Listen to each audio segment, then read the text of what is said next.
So what is the wisdom that I want to share? There are 5 things God has shared with me concerning putting our house in order, but I want to share one lesson today. And this lesson is this: be content.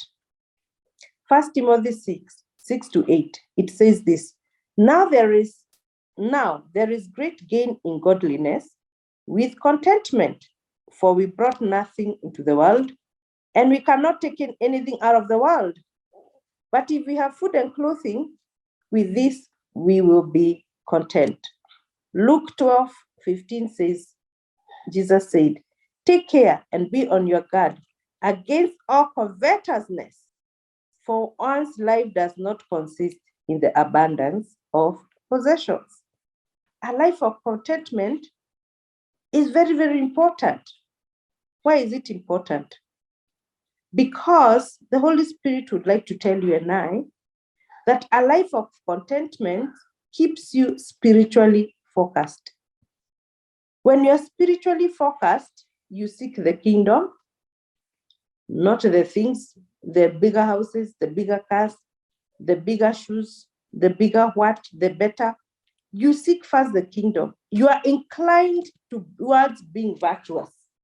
So instead of thinking of going on shopping sprees and accumulations and going for, all these things that the world is throwing at us, the Holy Spirit leads you to do things that are kingdom-minded.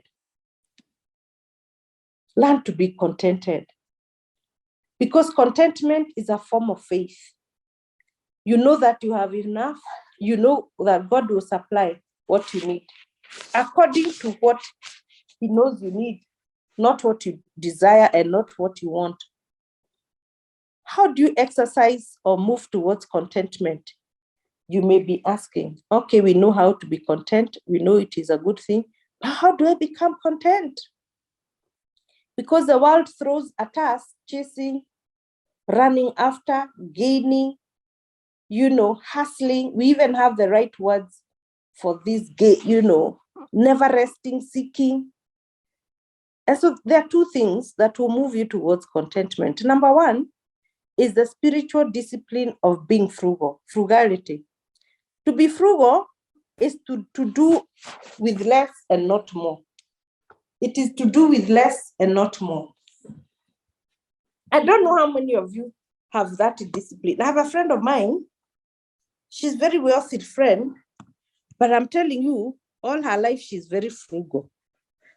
She does things, instead of buying a brand new dress, she goes to the fundi and she shoneshes a dress. So it saves her hundreds of shillings, as maybe somebody else like me would like to buy a dress ready made from the shop. She'll buy a very expensive bag, but it's a leather bag and it will stay for 20 years and you'll see her with the same bag. You don't have to behave like somebody else. If somebody else goes to the gym, you don't have to go to the gym. God has given you a free gym called walking. You can walk. Choose quality over quantity. Don't have a house which is like a museum. Everything is everywhere because you have been accumulating things everywhere. Learn to be clutter-free, because even when you're clutter-free, your mind is steady and your mind is clearer to be tuned spiritually, because you're not wondering what to do with so many things, what to do, where to give this, what to do a garage sale. Can you imagine people are worried about how to declutter their homes because they have been over-accumulating over time? So my dear brothers and sisters, the message today is to simplify your life.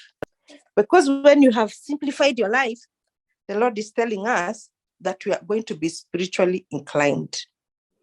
When we are spiritually inclined, we are more likely to have more time with spiritual matters.